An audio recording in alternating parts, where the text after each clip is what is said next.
जोश होना चाहिए अपने काम के प्रति, जुनून, एक पागल पर बोले रोज करो पर लगातार करो।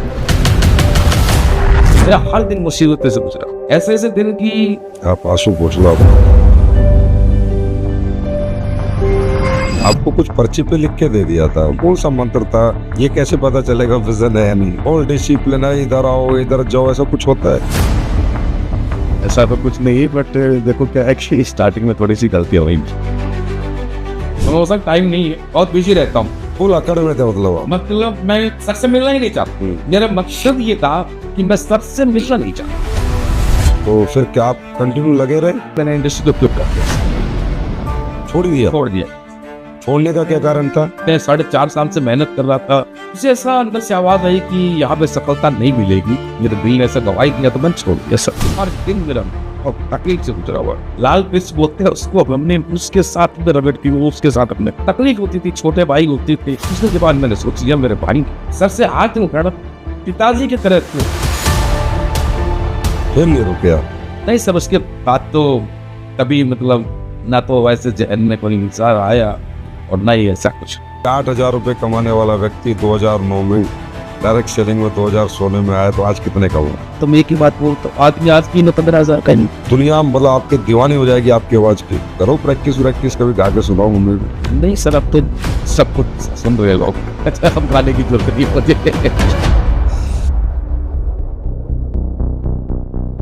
दोस्तों नमस्कार, आज फिर आपका लीडिंग लीडर्स के इस पॉडकास्ट में हार्दिक स्वागत है, अभिनंदन है। आइए आज फिर हम मिलते हैं एक ऐसी शख्सियत से जिन्होंने अपने क्षेत्र में एक बहुत बड़ी उपलब्धि और कामयाबी हासिल की है। इन्होंने ये सब कैसे किया, इसके लिए क्या क्या किया, आज हम जानेंगे उन्हीं की जुबानी। दोस्तों आज हमारे बीच आए हुए हैं डायरेक्ट सेलिंग की दुनिया के कामयाब पर्सनैलिटी मिस्टर नसीब खान जी। आज हम उनसे उनकी कामयाबी के किस्से जानेंगे और डायरेक्ट सेलिंग से संबंधित बहुत से सवालों पर उनसे चर्चा करेंगे। तो नसीब खान जी, आपका बहुत बहुत स्वागत है लीडिंग लीडर्स के इस पॉडकास्ट में। तो नसीब सर, वैसे तो लोग आपसे मिलते रहते हैं, बहुत से फंक्शंस में, ट्रेनिंग्स में आप जाते हैं, अपनी स्टोरी भी शेयर करते हैं, लेकिन ऐसे बहुत से जीवन के पहलू होते हैं जो समय ना होने के कारण हम शेयर नहीं कर पाते या किसी कारण से हम लोगों को नहीं बता पाते। तो आज ऐसी बहुत सी बात जानने का मुझे भी पहली बार मौका मिलेगा और मैं भी ऐसी बहुत सी बातें आपके बारे में जानूंगा जो मुझे भी कहीं ना कहीं आज तक पता नहीं। तो नसीब जी, सबसे पहले मैं ये जानना चाहूँगा कि आप रहने वाले कहाँ के हैं, आपका जन्म कहाँ हुआ था? सर मेरा जन्म बेसिकली मैं हरियाणा से रहने वाला हूँ और एक चरखी दादरी डिस्ट्रिक्ट है, उसके अंदर मेरा एक छोटा सा गाँव है बिलीकला, मैं का रहने वाला हूँ, वही मेरा पालन पोषण हुआ है। तो आपकी शिक्षा की बात करूँ तो सर मैंने 5 क्लास तक मेरे गांव में पढ़ाई की है। उसके बाद मैं गांव में पढ़ाई नहीं कर पाया, कुछ कारणवश जो है मैंने 5 के बाद में मेरे ननिहाल में जो जाना पड़ा और उसके बाद 8 तक की पढ़ाई मैंने मेरे ननिहाल में की। तो ननिहाल क्यों गए? ननिहाल ने गोद ले लिया आपको? नहीं, गोद नहीं लिया सर, कुछ सिचुएशन ऐसी थी, कंडीशन ऐसी थी घर की, पिताजी अस्थमा के पेशेंट थे और मजदूर थे तो काम नहीं कर पाते थे, मेरी पढ़ाई टाइम से नहीं हो पाती थी, तकलीफ़ें थी, काफ़ी परेशान थे। तो मेरे मामा जी ने आए हुए थे तो उन्होंने सोचा कि बच्चा आगे जा सकता है तो मुझे दे के चलेंगे साथ, और फिर मम्मी पापा का भी ये डिसीजन था कि वो जा करके पढ़ाई कर अपनी ज़िंदगी में आ रहे। आपके पिताजी मजदूरी करते थे? बिल्कुल सर, मजदूरी का काम करते थे। मतलब खेतों के मजदूर? मतलब खेतों में भी काम करते थे, लोगों के जो मकान बनते थे वहाँ पे जाके भी मजदूरी करते थे, ये कलर्स का वाइट वॉश होता है इसका भी काम करते थे, मजदूरी की। उससे उन्हें अस्थमा हो गया था? आज तकलीफ हो गई। तो आप कितने भाई बहन हैं? अब 3 भाई है सर, बड़ा मैं तो बड़े से छोटे। अच्छा, बहन नहीं है? बहन नहीं है सर। फिर 8वीं तक कक्षा आपने करी अपने ननिहाल में? जी सर। और उसके बाद की जर्नी? उसके बाद ये हुआ सर कि 8th के बाद मुझे वापस से गाँव आना पड़ा, क्योंकि मुझे समाचार मिला मेरे पिताजी ज़्यादा बीमार रहने लग गए थे और 2 छोटे भाई थे, मम्मी थी, पिताजी थे, तो ऐसी नौबत आ गई थी कि खाने की भी बड़ी परेशानी हो गई थी, एक वक्त के खाने की भी बड़ी दिक्कत आ गई थी। तो मुझे समाचार मिला तो मेरे ननिहाल वाले मुझे नहीं भेज रहे थे, बट ये मेरे से देखा नहीं गया और मैंने वापस मेरे गांव आने का फैसला लिया, क्योंकि मुझे ऐसा लगा कि अभी मुझे चलना चाहिए और चल के मेरे छोटे भाई और माँ बाप को मुझे संभालना चाहिए। तो मैं हरियाणा आ गया, मेरे गाँव आगे से। आप सबसे बड़े भाई हैं? जी सर। तो नसीब खान जी, जैसा कि आप आपकी स्टोरी में हमें जानने को मिला भी है, कई बार आपने शायद बताया भी है जी सर। कि आप जब गांव आ गए वापस तो आपने पढ़ते पढ़ते मजदूरी भी की है। बिल्कुल बिल्कुल सर। मैंने आने के बाद 9th में एडमिशन भी लिया और मैंने मजदूरी, पिताजी काम कर ही नहीं पा रहे थे। मेरा राजस्थान से ननिहाल से आने का मकसद ही ये था कि मैं जाके परिवार को संभालूं, और कोई हमारे पास ऑप्शन नहीं था, कोई साधन नहीं था। तो वो जो मजदूरी पिताजी जाते भी थे, कभी कभी होता था वो दोपहर तक जाते थे तो दोपहर के बाद मैं जाता था शाम को उनकी सपोर्ट करने। कभी कभी ज़्यादा तबीयत खराब होने की वजह से मुझे ही जाना पड़ता था, तो इस वजह से मैं स्कूल में पूरे वीक में स्कूल भी कंप्लीट नहीं जा पाता था। तो 3 दिन स्कूल, 3 दिन मजदूरी, 3 दिन स्कूल, 4 दिन स्कूल, 2 दिन मजदूरी। तो पढ़ाई करते समय मैंने मजदूरी की सब। नसीब खान जी, और कोई इनकम का आय का साधन नहीं था आपके परिवार में? वही सब देखिए, हमारे पास ना तो कोई एग्रीकल्चर की कोई जमीन थी, खेती भी नहीं थी, ना हमारे पास कोई, हमारे परिवार में भी कोई ऐसा गवर्नमेंट जॉब में नहीं था। प्लस पूरी फैमिली मैं बोल सकता हूँ, मेरे बड़े पापा थे, ताऊ जी थे, वो भी मजदूरी का ही काम करते थे। तो फैमिली में भी ऐसा कुछ नहीं था। दादाजी थे हमारे, वो भी मजदूरी का ही काम करते थे। तो इस टाइप से हमारे पास कोई बैकअप था ही नहीं, बस ये मजदूरी करके हमारा पूरी फैमिली गुजारा करती थी बस। सब मजदूरी करते थे। बिल्कुल बिल्कुल सर। तो फिर मजदूर के बच्चों को आर्मी में जाने की प्रेरणा कहाँ से मिली?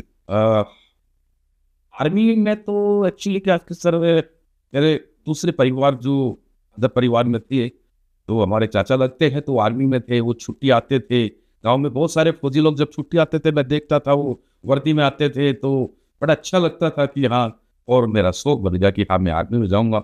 शौक भी था साथ साथ, और मेरी ये मजबूरी थी कि मैं ज़्यादा नहीं पढ़ पाऊंगा, और 10th के बाद आर्मी में इंसान ज्वाइन कर सकता है, तो ये भी एक मेरा मकसद बन गया। बाकी शौक मेरा था बस। सर पढ़ने में कैसे थे आप? पढ़ने में ठीक ठाक था सर, मतलब मैं कम समय मिलने के बावजूद भी मैं ठीक था। मतलब ऐसा क्लास के अंदर मैं ये तो नहीं बोल सकता मैं टॉपर था, बट एक अच्छी पोजीशन पे था मतलब।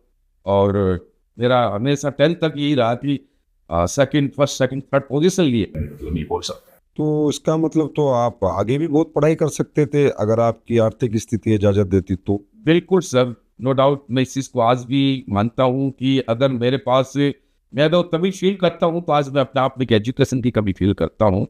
क्योंकि उस समय जब अगर मेरे को ऐसा मौका मिल जाता और परिवार सही होता, तो मैं और भी कुछ बन सकता था। मैं IAS भी बन सकता, RS भी बन सकता था, मैं किसी अदर उसमें भी जा सकता था। बट ये 10th क्लास मेरे लिए लास्ट थी। तो मैं जैसे समझ पा रहा हूँ कि 10वीं करने के बाद नौकरी आपको अच्छी जरूर लगती थी, पर जल्दी में करने का कारण आपकी आर्थिक मजबूरियां थी कि फटाक से मैं नौकरी लगूं और परिवार की आर्थिक स्थिति में कहीं ना कहीं सहयोग कर सकूं। बिल्कुल बिल्कुल सर। एक्चुअली क्या था कि तकलीफ इतनी थी कि ऑप्शन कोई था नहीं, तो मेरे लिए यही था कि जितना जल्दी मुझे नौकरी मिल जाए तो बेस्ट रहेगा। तो ऐसा हुआ कि मैं 8th में ही 8th पास करने के बाद ही मैंने नौकरी की ट्राई करती थी। मेरा ये मकसद नहीं था कि मैं सोल्जर में बन के TD में जाऊँ। ऐसा होता था, एक टेक्निकल होता था, एक सोल्जर TD होता था आर्मी में, और एक तीसरी पोजीशन होती है ट्रेडमैन होता है, ट्रेडमैन होते हैं। तो मैंने 8th के बाद में भी ट्राई करना शुरू कर दिया था कि मुझे ट्रेडमैन की भी मिल जाए तो मेरे परिवार के लिए दाल रोटी का जुगाड़ अच्छा हो जाएगा। तो मैं तब से ट्राई करने लगा था, जबकि मेरी ट्रेडमैन में 16 साल के बाद आदमी अप्लाई कर सकता है। क्योंकि उस समय ऐसा था कि 8th के बाद में जब मैं राजस्थान में अपना हरियाणा में आया, तो सर मेरी मदर का पैर टूट गया। उस समय तो आपको पता है, गाँव में जाते थे, गाँव में कुएं होते थे पहले, ये बिजली वगैरह, ये नल वगैरह नहीं होते थे। तो पानी लेने जा रही थी मेरी मम्मी, और बल्कि वो हादसा तो मैं आपको बताऊंगा। तो फिर मैं मुझे कहीं भर्ती देखने के लिए जाना था, और मैं पानी घर पे नहीं था, तो मेरी मम्मी मटका लेके गई, और वो पानी लेने के लिए तो वहीं पे चिकनी मिट्टी थी, वो मटका लेकर के फिसल गए, और वो गिरने से मेरी मम्मी के मटका जो थे पैर पे गिरा, वो पैर टूट गया। तो वहाँ जाना तो मेरा बहुत बड़ी बात। उस समय मेरी मम्मी का इलाज करवाना, घर के अंदर कुछ था नहीं। तो ऐसी बहुत सारी परेशानियां थी, जिसकी वजह से मैं बोला जितना जल्दी जो मिल जाए ना, उतना मेरे लिए, मेरे परिवार के लिए सही। एक 16 साल का बच्चा कमाई के रास्ते ढूंढ रहा है घर की मजबूरी के कारण, और ट्रेडमैन का मतलब वो होता है जो आर्मी में मतलब कुक का काम करते हैं, वेटर का काम करते हैं, झाड़ू पोछे का काम करते हैं। वहां तक भी आपने सोच लिया कि ये भी बन जाऊंगा तो कोई दिक्कत नहीं? बिल्कुल सर, आपकी रियली में मतलब मेरे तो गूज बम्स आ रहे हैं अभी सुन के कि बहुत रियली आपकी स्टोरी बहुत इंस्पायरिंग है। नसीब खान जी, आपकी जिंदगी का कोई ऐसा इंसिडेंट है जिसने आपको बार बार ये बताया, ये समझाया कि ज़िंदगी में कामयाबी, पैसा बहुत ज़रूरी है? क्योंकि जैसे आपने स्टोरी बताई है तो आपकी में तो ज़रूर ऐसी कुछ घटनाएं हुई होंगी जिन्होंने आपको झंझोड़ दिया होगा कि कुछ करके रहूँगा, जीवन में कुछ पाना है। क्योंकि ये मजदूरी की जो लाइफ आपने देखी और फिर इतनी जल्दी नौकरी करी, पढ़ाई नहीं करी, सिर्फ घर संभालने के लिए, ऐसी कोई घटना आप हमारे साथ शेयर करना चाहोगे? तो देखा जाए तो सर जिंदगी में एक घटना ही घटना रही, क्योंकि मेरा जीवन जो बचपना जो गुजरा है ना, तो बड़े तकलीफ से गुजरा है। मैं ये सारी बातें इतने टाइम में मैं शेयर नहीं कर पाऊंगा, बहुत लंबी स्टोरी है। मैंने ऐसे सब वक्त ऐसा ऐसा दो देखा है कि शाम को आटा नहीं होता था, शाम को आटा नहीं होता था, मैं रियली बताता हूँ। आटा नहीं होता था घर में, और किसी पड़ोसी के पास जाकर के मेरी मम्मी बोलती थी उसके घर से आटा लेके आ जा। जब वो आटा आता था कटोरी में लेके सब खाना बनता था। मेरे वो दिन देखे हुए सर, आप बोलते हो कि ऐसी कोई स्टोरी, मेरा हर दिन मुसीबत से गुजरा हुआ, हर दिन मेरा बहुत तकलीफ से गुजरा हुआ है। ऐसे ऐसे दिन की गेहूं तो हमने ले ली 50 केजी आ गया हमारे पास, सब्जी के पैसे नहीं, दूध का पैसा नहीं, दूध का पैसा नहीं। सुबह ब्लैक टी पीते थे, आज तो लोग शौक में पीते होंगे, बट हम तो बगैर दूध की चाय, दूध की कमी की वजह से पीते थे। तो आटा होता था लेकिन हमारे पास सब्जी के पैसे नहीं होते थे। आप समझ पाएंगे कि नहीं, लेकिन सर सिलपट्टा आपने सुना? सिलपट्टे पे एक एक महीना हमने लाल मिर्च बोलते हैं उसको, हमने उसके साथ में रगड़ के वो उसके साथ लगता गया। तकलीफ होती थी, छोटे भाई होते थे जो भी सामने बैठ के खा रहे, मम्मी खा रही है। एज भी इतनी ज्यादा ऊपर नहीं थी, मैं भी कितने कोई ज्यादा वो नहीं था, कोई ऑप्शन नहीं था। बस मैं ये सोचता सर मुझे कोई ना कोई काम मिले, कोई मजदूरी मिले। इस टाइप की बड़ी तकलीफें रही हैं। उसके बाद मम्मी का जब पैर टूटा तो मैं बिल्कुल 9th क्लास में 8th में आया था राजस्थान से, पैसा नहीं था मेरे पास, और उस समय चलो पैसा नहीं था, हो सकती मजबूरी, बट मेरी किसी ने सपोर्ट नहीं दी सर, मेरा किसी ने साथ नहीं दिया। उस समय मम्मी का पैर टूटा और वो वक्त मैंने से देखा, हम सरकारी हॉस्पिटल में लेके गए और सरकारी हॉस्पिटल में भी मेरे पास इलाज करवाने का पैसा नहीं, इलाज करवाने का पैसा नहीं। उस समय मेरी किसी ने कोई सपोर्ट नहीं की। तो उस पैसे की वजह से मैं इतना फील करता हूँ कि मेरी मम्मी पूरी जिंदगी भर जब तक इस दुनिया में रही वो लचक के चली, मतलब वो चल ढंग से नहीं चल पाई, वो हट्टी ही चढ़ गई, जिसकी वजह से मेरी मम्मी आज सोचती मेरे पास पैसा होता तो मेरी मम्मी का अच्छे हॉस्पिटल में इलाज करवा सकता था, जिसने मुझे जन्म दिया है, मेरे को ये दुनिया दिखाई, बट मैं नहीं कर पाया सर। तब मुझे एहसास हुआ कि इस दुनिया में पैसा क्या अहमियत रखता है, पैसे की वैल्यू क्या है। उस दिन पैसा होता तो मैं आपकी बात से इसलिए सहमत हूँ कि पूरी दुनिया जानती है, सबको पता है कि एक मजदूर की दिहाड़ी क्या होती है, और उन दिनों में तो क्या ही होती थी, 10-20 रुपए। बिल्कुल। और 10-20 रुपए कमाने वाले व्यक्ति के घर में 3 बच्चे हों, वाइफ और वो खुद हो, मैं समझ सकता हूँ आटा भी मांगना पड़ सकता है, लाल मिर्च की चटनी के साथ रोटी भी खानी पड़ सकती है, और बिना खाए भी कई बार सोना पड़ सकता है। बिल्कुल होता है सर, हुआ है। और चाय तो ब्लैक टी ही पीनी पड़ सकती है, क्योंकि एग्रीकल्चर लैंड आपके पास नहीं, पशु आपके पास नहीं, सिर्फ एक ही साधन है मजदूरी। तो मजदूरी से कैसे बच्चे पलते हैं, ये तो आज जो बेचारे मजदूर हैं उनको आज भी हम देख रहे हैं, समय आज भी वही चल रहा है, ऐसी बात नहीं है। तो लेकिन वहाँ से यहाँ तक, ये बहुत आज का पॉडकास्ट इंटरेस्टिंग होने वाला है, वहाँ से यहाँ तक पहुँचना, मतलब इसका मतलब आप तो इतने भरे हुए हो अभी भी, मैं आपकी अभी भी जो बात कर रहे हो ऐसा लग रहा है आप में वही ऊर्जा है, वही पागलपन है, बात करने से भी मुझे ऐसा महसूस हो रहा है वही ऊर्जा है, क्योंकि आप तो भरे हुए इतने हो, इतने तकलीफ, इतने कष्ट आपने झेले हैं। तो नसीब खान जी, आपके माँ बाप का स्वर्गवास हो गया था जैसा हमें पता है समय से ही, तो उसके बाद पूरे परिवार की जिम्मेदारी आपके कंधों पे थी। जिम्मेवारी तो सर बचपन में ही आनी थी, उस टाइम में जिम्मेवारी लेने लायक भी नहीं था, मैं खुद ही बच्चा था, उसी समय जिम्मेवारी, यानी जब मैं 8th क्लास में आके मजदूरी करने लग गया था तो जिम्मेवारी उसी समय आ गई थी। फिर सर मैं आर्मी में चला गया, मुझे आर्मी में जाने का मौका मिला। आर्मी में जाने के बाद जो है मम्मी पापा एक्सपायर हो गए, तो उस समय मुझे ऐसा लगा कि मैं आपको बात और शेयर करना चाहूँगा सर।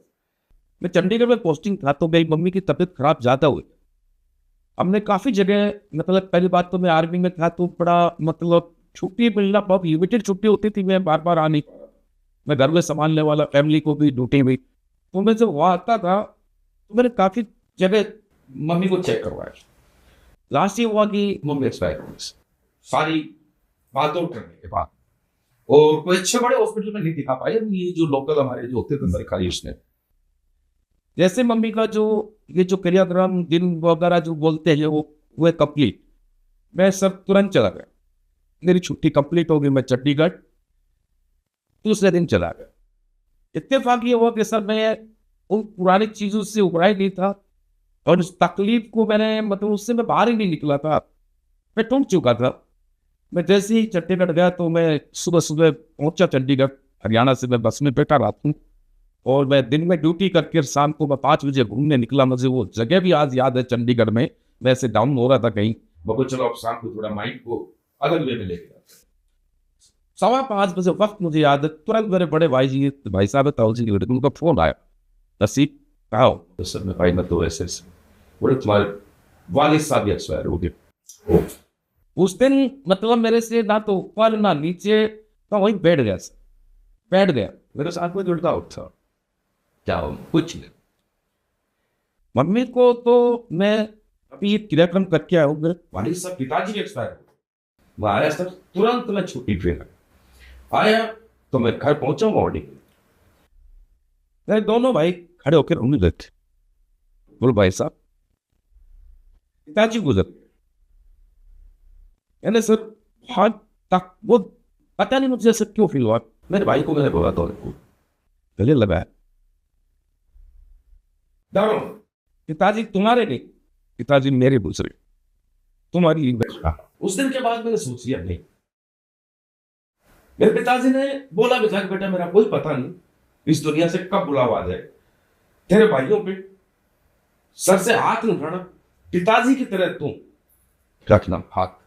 उस दिन के बाद मैंने सोच लिया मेरे भाई ये मेरे बेटे से, अब से मैं परिवार के लिए कर रहा। आप आंसू पोंछ लो आप। तो उस टाइम क्या उम्र थी दोनों भाइयों की? मैं सर एक 20 साल का और एक से 23 साल का। उस टाइम पे छोटे, मतलब वो छोटे थे, आप सबसे बड़े थे। तो फिर आपने क्या नाम है नौकरी जारी रखी, और जो भी कमाई धमाई हुई उनका भी ख्याल पालन पोषण किया? बिल्कुल। आपकी शादी हो चुकी थी? हाँ मेरी शादी तो आर्मी में जाने से पहले हो गई थी सर, क्योंकि मम्मी का पैर टूटा हुआ था, तो घर में काम करने वाला नहीं था, तो मजबूरी में मेरी शादी करनी पड़ी। 18 साल की उम्र में शादी हो गई। और बच्चे कितने आपको? अभी 2 बेटे हैं मेरे पास। 2 बेटे हैं, तो उनको भी देखना और दोनों भाइयों को देखना। जी सर।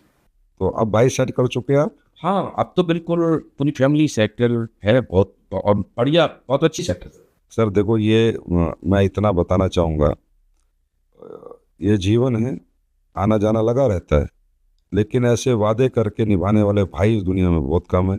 इसके लिए तो मैं आपको सलूट करना चाहूँ। हो सकता है उस मालिक ने मुझे ये ड्यूटी दी, इसके काबिल बसता है, क्योंकि इस दुनिया में आजकल भाई भाई से ही लड़ता है, और आपने 2 भाइयों को इतने अच्छी तरीके से सब कुछ दिया, उनका सब कुछ किया पिता के जाने के बाद। Really sir you are amazing, मतलब पर्सनैलिटी हो, और रियली आप मतलब पूरी, मैं तो कहता हूँ दुनिया के हर मजदूर के बच्चे के लिए आप एक इंस्पायरिंग पर्सनैलिटी इस भारत देश की बनोगे सर, जो आपने करके यहाँ तक पहुँचे हो।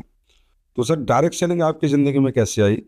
डायरेक्ट सेलिंग इंडस्ट्री सर, मैं चंडीगढ़ में पोस्टिंग था, और चंडीगढ़ में जब मैं पोस्टिंग था तो जिसके बारे में कुछ ज़्यादा कुछ भी नहीं पता था, तो सडनली मेरी किसी आदमी से मुलाकात हुई थी, वो हमारे डिपार्टमेंट के थे, उन्होंने इस कॉन्सेप्ट के बारे में मुझे बताया था कि नसीब खान जी ऐसे ऐसा कॉन्सेप्ट है, और यहाँ पर ऐसे आदमी पैसा कमा सकता है अपनी ज़िंदगी में, और आगे बढ़ सकता है अपनी ज़िंदगी में, अपने सपने पूरे कर सकता है, अपनी लाइफ में बहुत कुछ कर सकता है।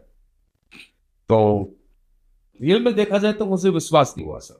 क्यों नहीं हुआ? कि इस टाइप की कॉन्सेप्ट या इंडस्ट्री मैंने कभी देखी नहीं, ना मैंने कभी सुना था, तो मुझे बड़ा अजीब लगा। मुझको यार ऐसा होगा तो फिर ये हमारे तक कौन पहुंचने देगा ये। तो मैंने यकीन नहीं किया। तो उन्होंने मुझे किसी एक सेमिनार में लेके गए, मतलब तो वहाँ मैंने देखा, मैंने लोगों को सुना कि हाँ यहाँ पे लोग कामयाब हो रहे हैं, पैसा कमा रहे हैं, अच्छे खासे लोग, मिडिल क्लास। तो 2009 के अंदर सर मैंने इस इंडस्ट्री के अंदर कदम रखा था, और मैं इसे रूबरू हुआ था सर। भरे हुए तो थे ही आप पहले से ही, जरूर तो बहुत थी सर, कि भाई कहीं से भी करके कामयाबी मिल जाए, पैसा मिल जाए, तरक्की मिल जाए। तो फिर वहाँ मिल गई थी आपको तरक्की? नहीं, एक्चुअली वहाँ मुझे सफलता नहीं मिल पाई सर, क्योंकि मैं जहाँ पे जॉब करता था वहाँ पे कुछ प्रोटोकॉल या बाउंडेशन इतने थे, ये भी हो सकता था कि मेरे पास टाइम की भी कमी थी, बट जो टाइम मुझे मिलता था उसमें मैं अच्छी मेहनत करता था, लेकिन मुझे कामयाबी नहीं मिली सर एक्चुअली। कितने साल काम किया आपने वहाँ? मैंने लगभग 4.5 साल काम किया सर। 4.5 साल? जी सर। तो कितना पैसा कमाया था 4.5 साल में? 4.5 साल में कुछ ज्यादा अमाउंट नहीं आया सर, मतलब मैं बोल सकता हूँ कि 10-12 लाख रुपए कमाए थे, रूम लगभग खर्च बराबर सर। हाँ, वो तो हो ही जाते, मतलब ग्रोथ नहीं आई, लाइफ में ग्रोथ नहीं है। तो फिर क्या आप कंटिन्यू लगे रहे? नहीं, मैंने इंडस्ट्री को क्यों कर दिया सर, छोड़ दिया? छोड़ दिया। छोड़ने का क्या कारण था? मुझे ऐसा अंदर से आवाज आई कि यहाँ पे सफलता नहीं मिलेगी, और मैं 4.5 साल से मेहनत कर रहा था, तो इस वजह से फिर मुझे नहीं लगा कि करना चाहिए, मेरे दिल ने ऐसा गवाही दिया तो मैंने छोड़ दिया सर। फिर क्या किया आपने उसके बाद?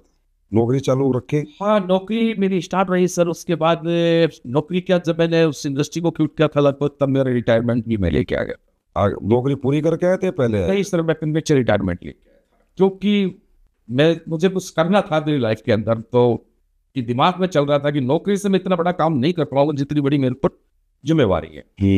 तो और सच पूछो तो मैं एक चीज और भी थी कि मैं जिस इंडस्ट्री में काम कर रहा था उस समय मैंने डिसीजन ले लिया था कि हाँ एज ए फुल टाइम काम करें, बट वहां पे कामयाबी मिली नहीं, और मैंने डिसीजन भी ले लिया। तो मैं 30 साल 4 महीने करके मैं प्री मैच्योर रिटायरमेंट लेके आ गया घर। फिर क्या काम किया आपने आने के बाद? काम तो कुछ नहीं था सर मेरे पास, मैं गाँव आया तो मैं कोई खेती नहीं कोई मेरे पास, और उस समय इतना पैसा भी नहीं मिलता था, और मैं बहुत ही कम पैसा लेके आया था।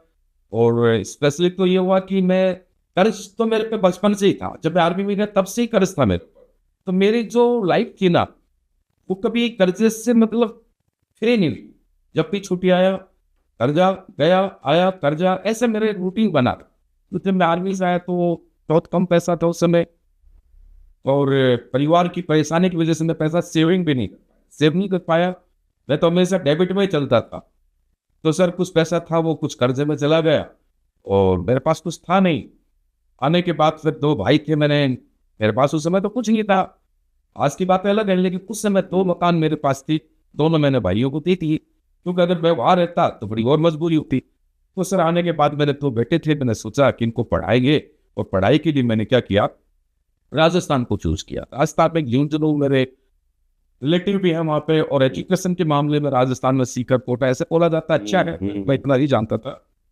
मैं झुंझुनू चला गया, किराए के मकान में रह करके मैंने मेरे जिंदगी की शुरुआत कर दी, मेरे बच्चों को पढ़ाना शुरू कर दिया, और मेरे पास कुछ नहीं था सब। तो मेरे मामा जी रहते हैं झुंझुनू के अंदर, उनके पास वो नगर परिषद में कॉन्ट्रैक्टर का काम करते थे, एक होटल को रन करते थे, होटल शालीमार है। और मैंने मामा जी के साथ में काम की शुरुआत कर दी। मेरे उस समय 12,000 रुपये पेंशन थी, 10-12 हज़ार रुपये मेरी घर की नेट के हिसाब से मुझे कभी कभार वो दे देते, कभी 10 दे दिए, कभी 15 दे दिए, कभी नहीं दिए, ऐसा करके मतलब मैं परिवार को चला रहा था बस। ये कौन से सन की बात है? ये सर 2013, 2014, 2015, तो 20-25 हजार रुपए ही तक आप बस। अर्न कर पा रहे थे तब भी? इससे ज्यादा तो था ही नहीं सर ऑप्शन। तो घर भी अपना नहीं था? घर किराया झुंझुनू में। और जो अपने घर थे वो आपने अपने भाइयों को दे दिए सर, 2 मकान थे, दोनों को दे दिए। तो फिर ये AWPL आपकी लाइफ में कैसे आई? AWPL तो सर 2015 में आया था, मैंने दिसंबर में। उस बात याद आ गई,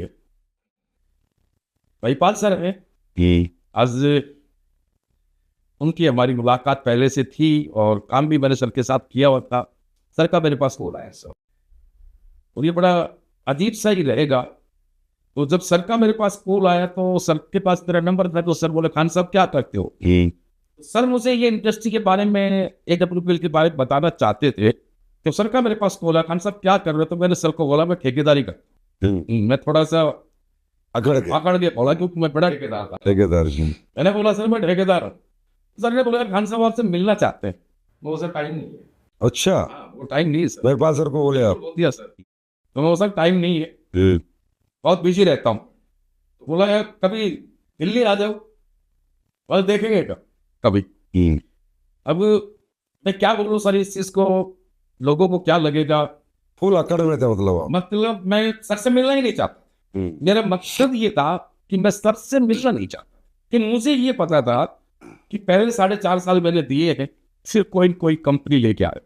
पता था ये आपको कंफर्म था कि सर के पास कुछ ही वो कंपनी हो, आइडिया हो गया था। आइडिया होगा था मुझको सर कुछ ही क्यों सर ने मतलब मिलना चाह रहे, तो क्योंकि काफी टाइम हमारा बीच में गैप निकल गया, तब तक सर का कभी कोई कॉल नहीं आया। ये सडनली कॉल आने का मतलब, मिलने का मतलब, तो इसलिए जहाँ भी मैंने काम किया इंडस्ट्री में ये चीजें मैंने थोड़ी सी समझ ली थी कि पक्का सर मुझे ये बोल, तो मैं मिलना नहीं चाहता। गलती है सर कि सर ने झुंझुनू आके मुझे कॉल कर दिया कि खान साहब कहाँ हो, और मैंने बोल दिया मैं गुजरात झुंझुनू हूँ।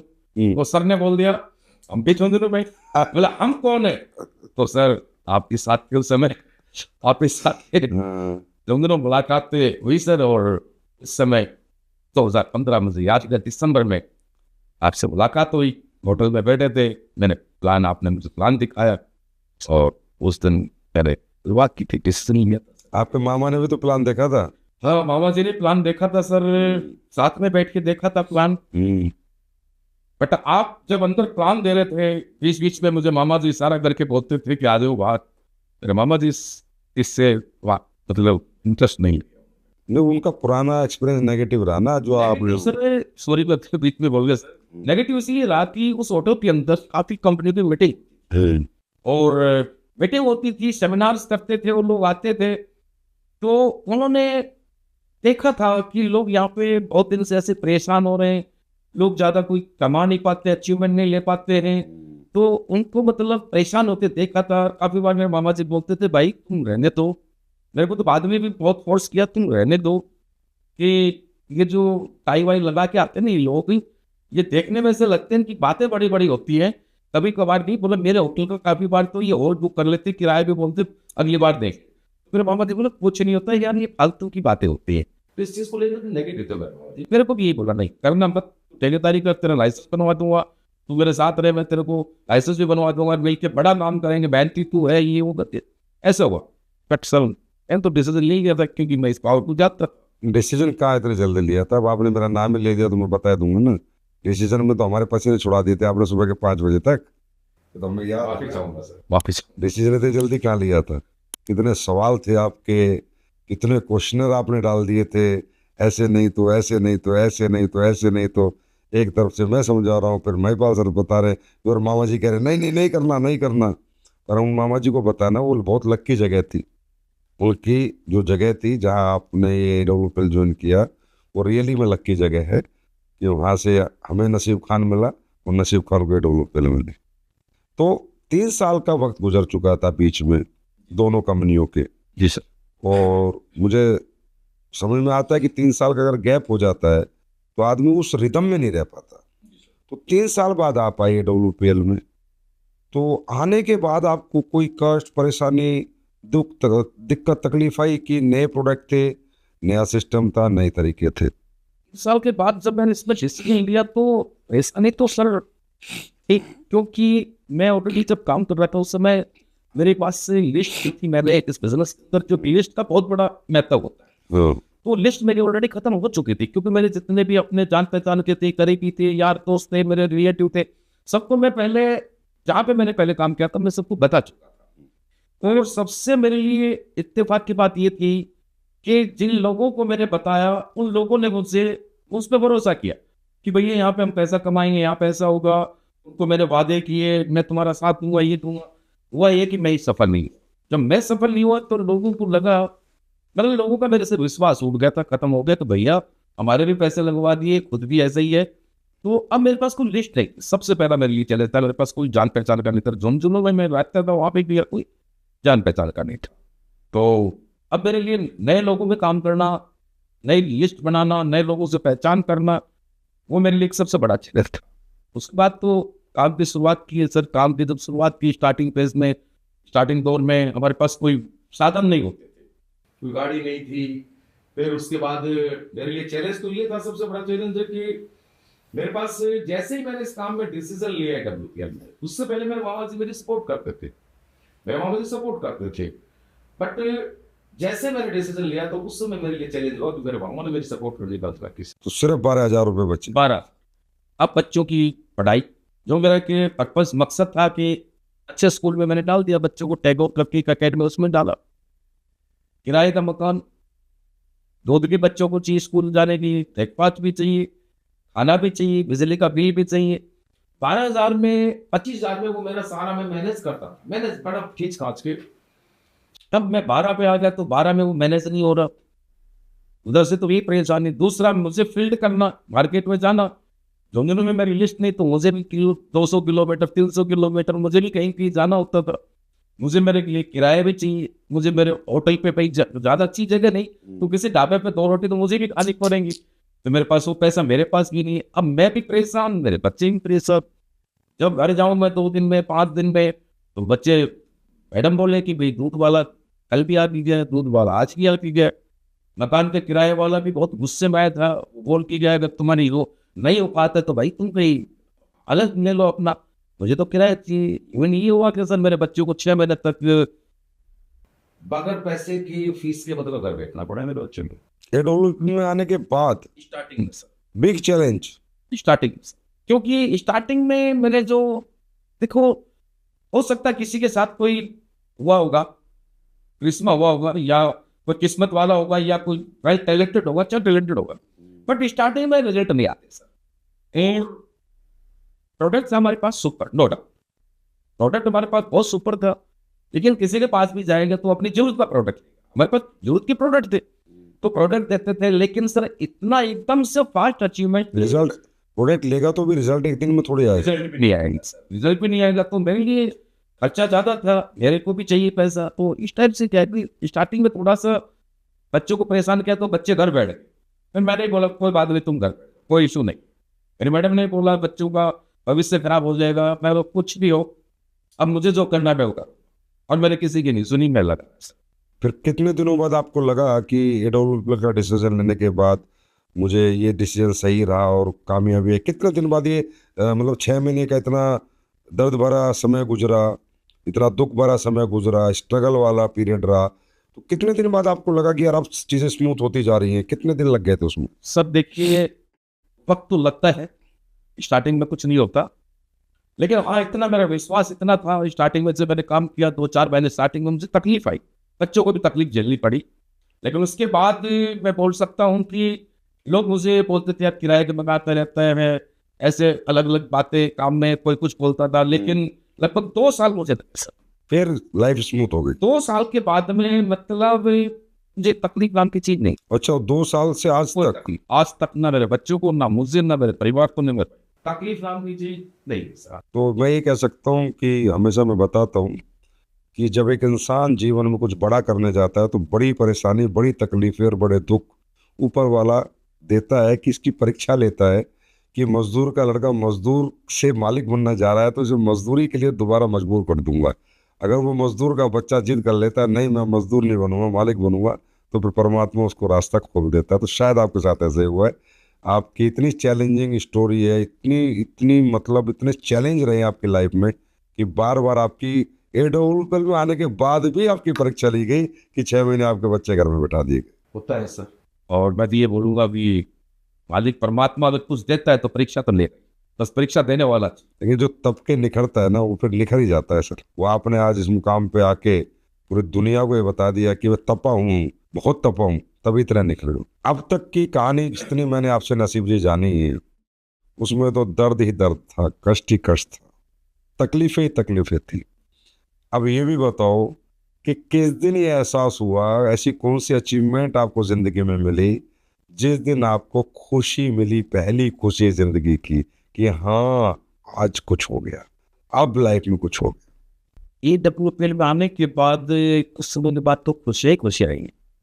सबसे पहले बात तो मेरे पास मकान नहीं था, और कोची के बच्चे सबसे ज्यादा इसी चीज से परेशान। हाँ सही बात। और झुंझुनू में गया तो मैंने कभी 2 महीने के लिए ये किराए का मकान दिया, मकान मालिक ने बोला नहीं भाई खाली करो, हम तो खुद रहेंगे। फिर 6 महीने के लिए मकान लिया, कभी ऐसे मकान बदले होते। तो सच पूछो तो मैं मेरे बच्चों को भी एक आर्मी में ले गया था, फौजी क्वार्टर में, क्योंकि स्टार्टिंग में मेरे पास मकान नहीं था, तो ऐसे बदली होते रहे मतलब।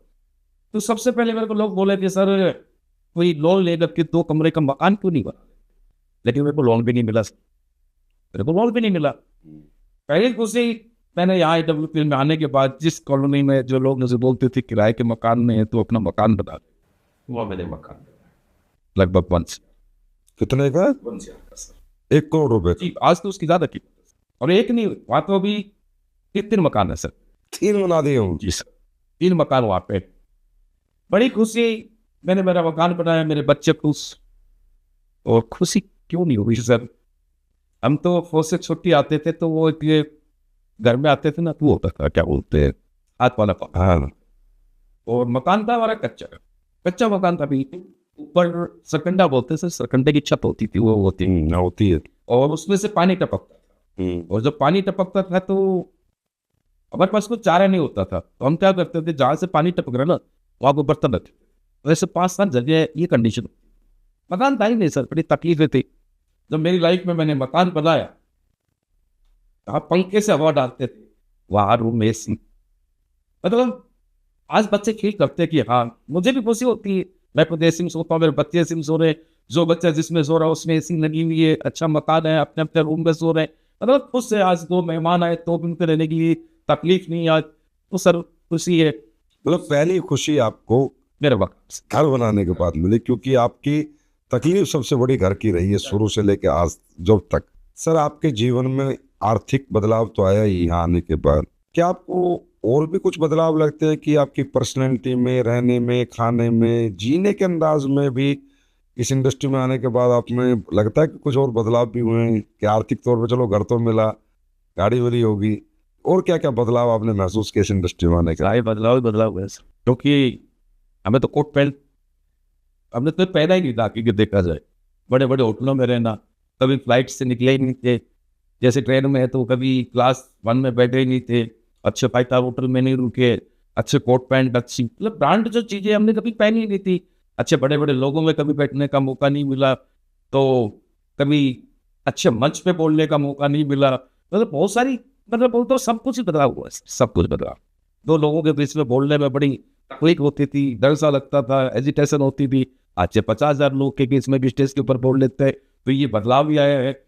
और कभी 100 रुपये की टी-शर्ट खरीदने के लिए डरते थे, और आज 1 लाख रुपए, 1.5 लाख रुपए, 2 लाख का भी सूट सिलवाना है तो कभी ये नहीं सोचते आज बेल्ट कितने का लेना है, जूते कितने के लेने, कपड़े कितने के खरीदने, घड़ी कौन सी बांधनी है, बात कैसे करनी है। आज फैमिली में भी, पूरी फैमिली में बदलाव है।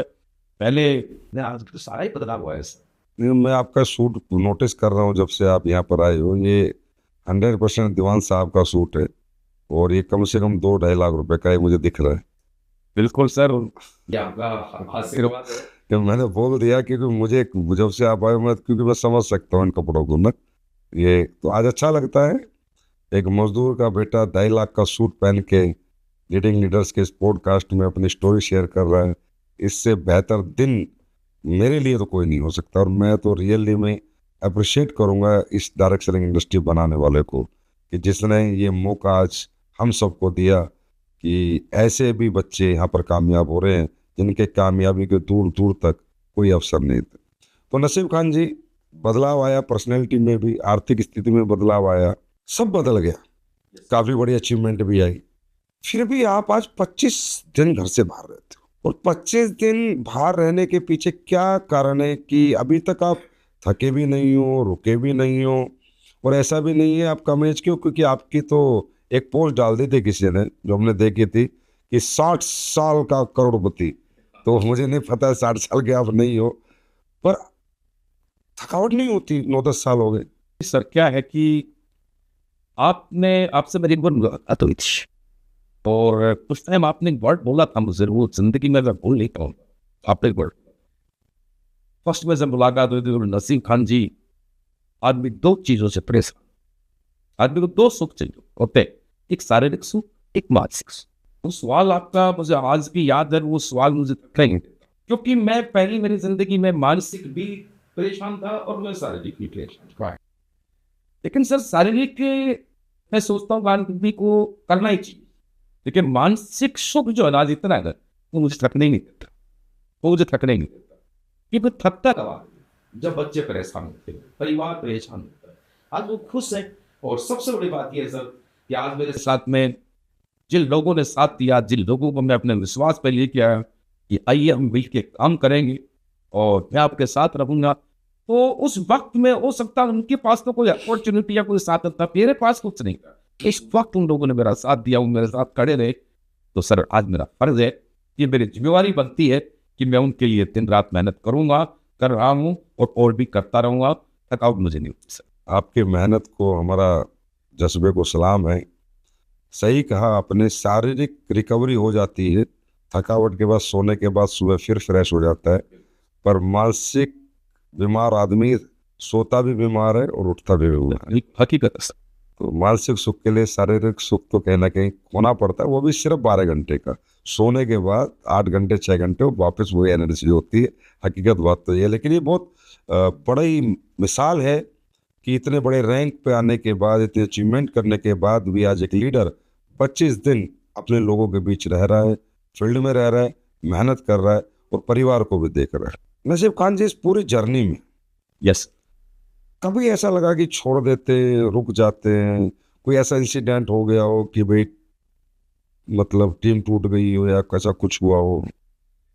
हाँ हुआ है सर। मेरे साथ स्टार्टिंग के फेस में जब मैंने ज़्यादा से शुरुआत की थी, लगभग जून जुलाई आसपास के जितने भी इलाके से मैंने शुरुआत की थी, तो स्टार्टिंग में मेरी टीम पूरी क्रैश हुई, पूरी चलेगी थी, पूरी पूरी टीम। और मुझे वो दिन याद है कि जयपुर के अंदर मैंने एक होटल के अंदर एक ट्रेनिंग रखी हुई थी। हमारी ट्रेनिंग थी 10 का दम करके ट्रेनिंग होती है, वो ट्रेनिंग मैंने रखी हुई थी। उसके अंदर होटल वाले को अपने एमजी दी थी कि मेरे 100 आदमी आएंगे, और वहाँ से लोग मुझे मॉर्निंग तक रिपोर्ट दे रहे थे कि सर एक बस निकल गई, 7 छोटी गाड़ियाँ निकल गई, ऐसे करके वहाँ पे महिपाल सर ऑलरेडी में गए हुए थे। हुआ ये सर, हम वेट करते रहे लेकिन कोई भी नहीं पहुंचे। तो टोटली 30 आदमी बैठे थे, वो बस 70 लोग जो थे मैन मेरे साथ लोग। सर ने मुझे बोला भी नसीब सर आप चले जाओ, उनको संभाल लो और यहाँ मैं देख लेता हूँ। तो उस समय मुझे ऐसा लगा कि लोग छोड़ के चले गए थे, और ये बात सब मुझे फील हुआ कि यार लोग छोड़ के चलेंगे, मतलब कोई बात नहीं। बट मैं गया नहीं, चले गए थे कहीं दूसरी जगह। उस समय टीम टूटी थी सर, मेरी प्रेस हुई। उस समय सर को तो मैंने बोल दिया था, सर ने मुझे मोटिवेट भी किया था, कुछ नहीं। लेकिन उस समय मतलब ऐसा लगा कि यार नेटवर्किंग वगैरह ऐसे छोड़ के चलेंगे, कल को मैं फिर टीम बनाऊंगा फिर छोड़ के चले जाएंगे, तो ऐसा क्यों, मतलब। और उस समय मैं टूट गया था। रियली में मैं आपसे ही मिला था सर, मैं एक बार ऑफिस में आया था और आपने मेरे को ये बोला भी था। उस समय मैं हताश था, थोड़ा परेशान था, क्योंकि जो चेक बनते थे, सारे काम बन रहे थे, वो अचानक डाउन हो गए, घर में परेशानी है, मतलब मेरे को ऐसा लगा। अब आपने बोला था नसीब खान जी क्यों हताश हो, क्यों परेशान हो? सर कुछ नहीं, बस लोग चले गए।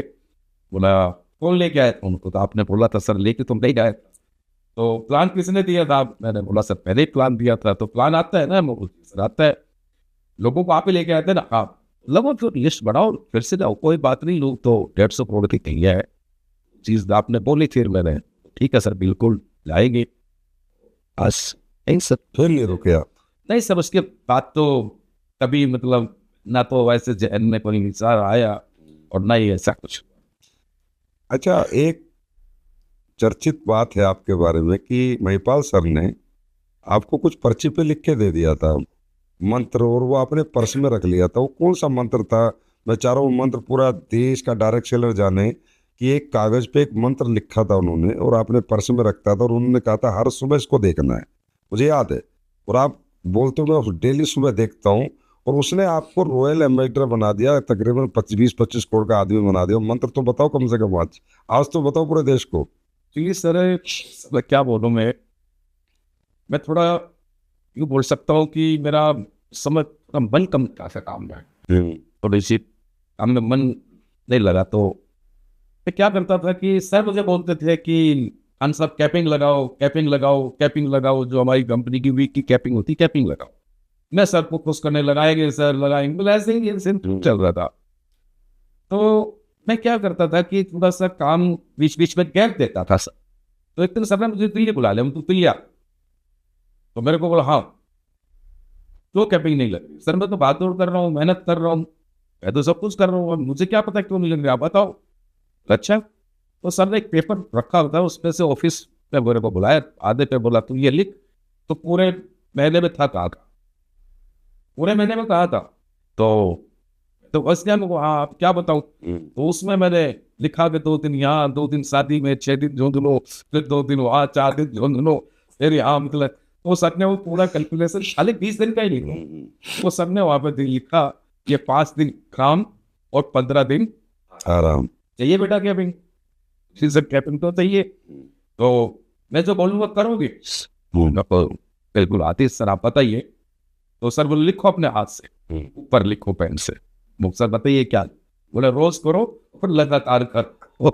तो उस दिन के बाद मैंने सर वो चीज फॉलो की। वही मंत्र था, बिल्कुल मंत्र था सर। और मैं यही गलती कर रहा था, मेरे बिजनेस में मैं गैप देता था। मैं 2 दिन 3 दिन अच्छी मेहनत करके मैं 4 दिन घर रुक गया, फिर 3 दिन मेहनत करके मैं 5 दिन ठीक गया। लेकिन सर ने बोला रुकना नहीं है, लगातार चलते रहना है, मतलब रोज करो लगातार। उस दिन के बाद सर मैं लगा और मेरी कैपिंग लगी। इस इंडस्ट्री में आने के, कंपनी में आने के बाद 3 साल बाद मेरी कैपिंग लगी, लेकिन 3 साल के बाद मेरी आज तक कैपिंग नहीं रुकी। रोज करो, रिकॉर्ड बस रिकॉर्ड रहा सर, मेरी कैपिंग नहीं रोज करो लगातार। बस इसको देखो ये तो फॉर्मूला पूरा वर्ल्ड ही इस पे ही चल रहा है। जब लगातार इनकम चाहिए तो काम भी तो लगातार ही करना पड़ेगा। और आप देखिए जॉब में भी 26 दिन है, बिजनेसमैन का भी संडे ऑफ है हफ्ते में 1 ही बार। सारी दुनिया रोज ही कर रही है काम तो। और ऐसे काम तो बना ही नहीं दुनिया में, कोई 10 दिन करो 10 दिन आराम करो, तो फिर उस काम में तो फिर वो 10 दिन वाला ही पैसा आएगा। हमें समझ ली सर बात तो सही। भाई सीधी बात है सर, काम 10 दिन करे हुए तो 10 दिन का पैसा, और 30 दिन करोगे तो 30 दिन का पैसा। Sir time is money. तो ये मंत्र है, तो मैं चाहूंगा इस मंत्र को तो जो भी भाई ये पॉडकास्ट देखे ये मंत्र जरूर अपना ले, क्योंकि इस मंत्र ने रॉयल एम्बेसडर बना दिया नसीब खान जी को। और अभी 20 से 25 करोड़ रुपए की, शायद कितने की टेस्टिमनी है, 22 करोड़ की इनकी टेस्टिमनी क्रिएट कर दी रोज करो लगातार के फॉर्मूले ने। डायरेक्ट सेलिंग में सबसे बड़ा गलती और सबसे बड़ा गैप, और यही अंडरस्टैंडिंग लोगों को नहीं है।